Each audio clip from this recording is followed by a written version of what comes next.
Alright, this video is going to pick up where the last one left off, and I actually forgot to go over the difference between the explicit and recursive formulas, so let's go ahead and do that now. Let's define the difference between the explicit and recursive. Remember that the recursive formula is written in this way, and you have to know the common difference in order to write it, and it's actually very simple. So if we're given the first term and or if we're given to find, if we want to find the recursive formula, all we have to know is the common difference. So again, it's very simple, but when I look at the recursive formula for this first one, all I'm doing is saying, okay, to find a specific term, I'm going to use the previous term, that's what n minus 1 is, and I'm going to add the common difference, which is negative 7. And that's it, as far as finding the recursive formula. It also asks me to find the next 3 terms in the sequence. So if my first term is 5, my next term would be take 5 and add my common difference, which is negative 7, so I'd get negative 2. Add negative 7 and I get negative 9, and then add negative 7 again, I get negative 16. Recursive formula for this one, again, all I need is my common difference. So I have that. That is my recursive formula. To find the next 3 terms, I'm going to take negative 4, my first term, and I'm going to add the common difference, which would give me negative 1. I'm adding 3. If I add 3 to that, I'm going to get 2. And if I add 3 to that, I'm going to get 5. So those are the first 3 terms in the sequence.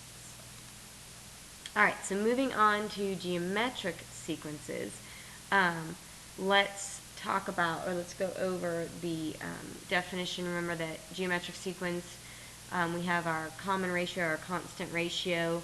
It's being multiplied every time, not added. And also that it's a geometric sequence, that it's an exponential function, that we end up with a geometric sequence, not a linear like we did with arithmetic. So my formula for my explicit for geometric is this. Again, we have our a sub n, which is our nth term, just like last time. A sub 1 again is our first term, just like last time. R now is our common ratio or constant ratio, whatever you want to call it. And then n is the term number or the number of terms, just like last time. Alright, and then recursive formula is very similar, except that instead of adding the common difference, we're just going to multiply by the common ratio. Alright, so we're going to use our explicit formula to find the 9th term of this geometric sequence. So we've got to find the explicit formula, we've got to plug these into this explicit formula. So let's go back and remember that this is our new explicit formula because we're talking about geometric sequences. So if you recall, if I were to look at this, you'll notice I'm not adding the same amount every time, so I would know it's not arithmetic, but instead I'm multiplying by 2. So my common ratio is 2. I'm looking for the 9th term. I have my first term here, and then my common ratio. So my first term is 5 times my common ratio, which we said was 2, raised to the n minus 1. So that's where I plug in the 9. Simplifying that, I end up with 5 times 2 raised to the 8th power. Remember, order of operations tells me to do my exponents first. So 2 to the 8th power gives me 256. When I multiply 256 times 5, I end up with a 9th term of 1280. Now, obviously, these terms are going to grow much faster than they do with arithmetic. So, just going out to the 9th term, I'm already way up here. And again, remember that this should be exponential, not linear. Alright, using the explicit formula to find the 5th term of my geometric sequence. So I have my, I'm looking for my 5th term. I have my first term, which is 1/8. And now I got to figure out what my common ratio is. So what do I have to multiply 1/2 by to get 2? And that would be 4. And then I'm raising it to the n minus 1. So 1/8 times 4 raised to the 5 minus 1. 1/8, 4 to the 4th. If I raise 4 to the 4th power, I get 256 again. And then I'm going to do 1/8 times 256, or basically dividing it by 8, and I end up with a 5th term of 32. Now, if you look at this and you say, well, how did you figure out that the common ratio is 4? One trick to doing that is to take a term and divide it by its previous term. So if I take 2 and I divide it by 1/2, then that's going to give me my common ratio. So if you can't quite see it just on your own, take a term and divide it by the previous term in order to find your common ratio.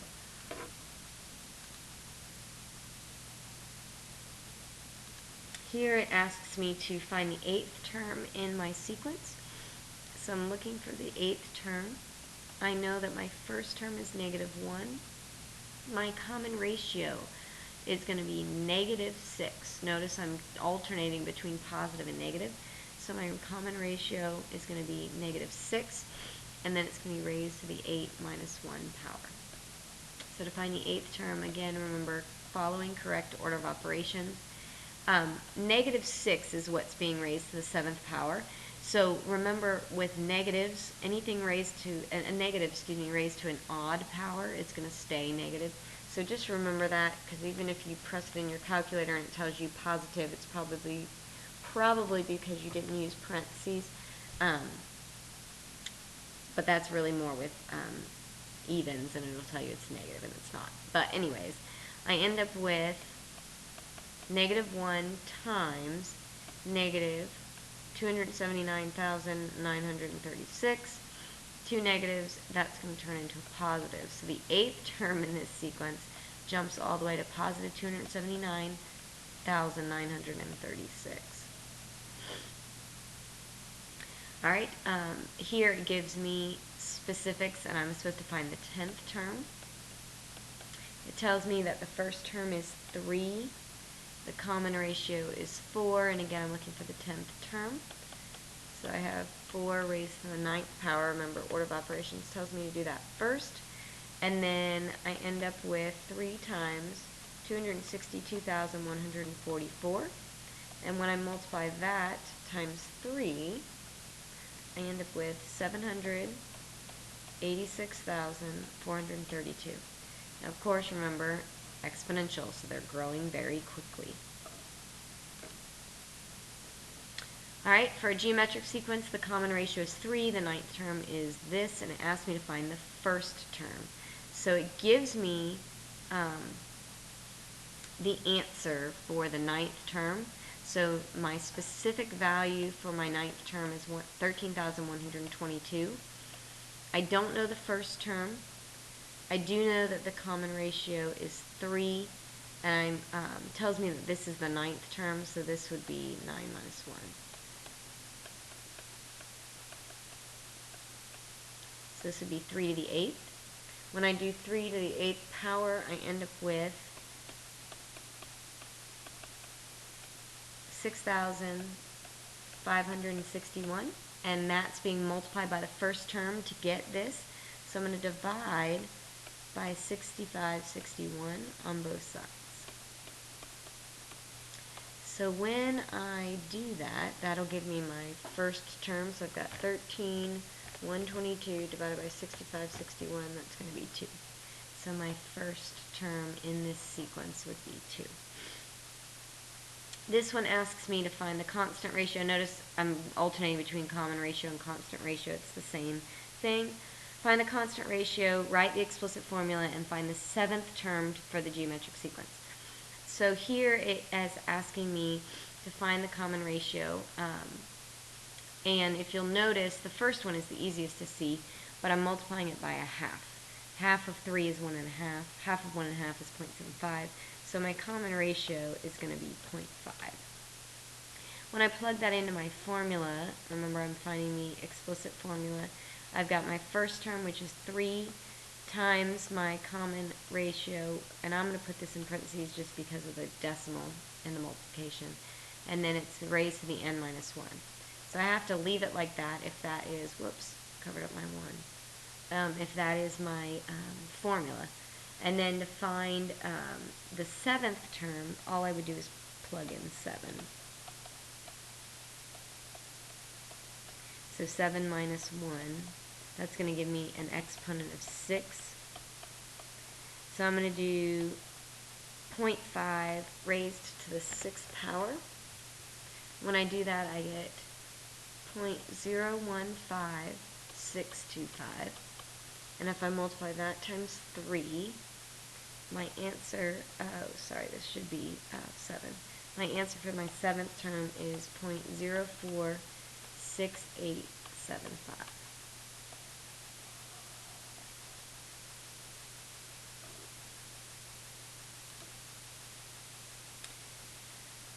The 5th term of a geometric sequence is 1,792. The constant ratio is 4. Write an explicit formula for the sequence and then write the corresponding exponential function. So it gives me the 5th term, that the value of that is 1,792, and it gives me the constant ratio, but it doesn't give me the first term. So in order to find my my explicit formula, I need to know that first term, so I'm going to use that information to find my first term. Remember that this is the actual value of my 5th term, and then this is the term number 5, so that's where the two values are differentiated. I've got 4 raised to the 4th power, and that is 256. And then I'm going to divide both sides by 256. So I get 1792 divided by 256, and that's going to give me 7. So my first term is 7. Now that I have that, I can go ahead and write my explicit formula. So I've got my first term, my common ratio, and then n stays in there. So if I was writing an exponential function in function notation, the only thing that would change would be this part right here at the beginning.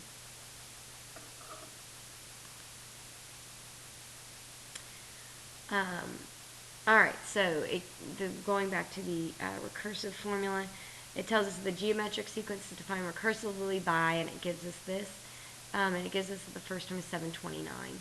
So here, basically it's saying to find the next term, you use the previous term and you multiply it by negative 1/3. So that's my common ratio. It asks me to find the first 5 terms and then write an explicit formula to represent the sequence, and then find the 8th term. So the first 5 terms, they give us the first term, 729.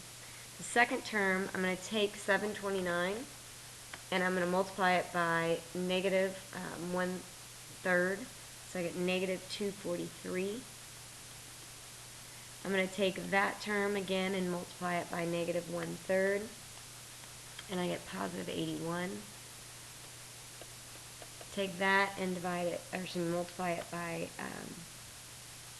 negative 1/3, and I get negative 27.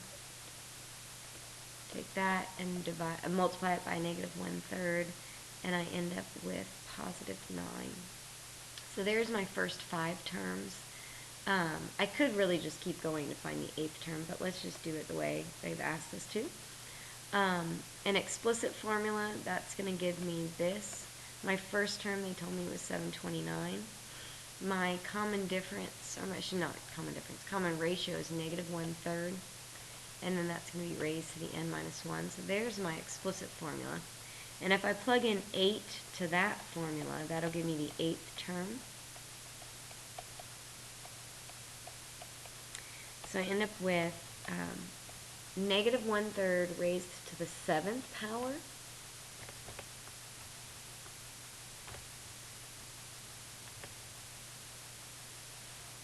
And when I do that, I get quite a small decimal. So it's 0.00045 724, and it just 7371 keeps going. If I multiply that times 729, I get an answer in my calculator of negative -0.3 repeating, and hopefully we all know by this point that that is negative 1/3.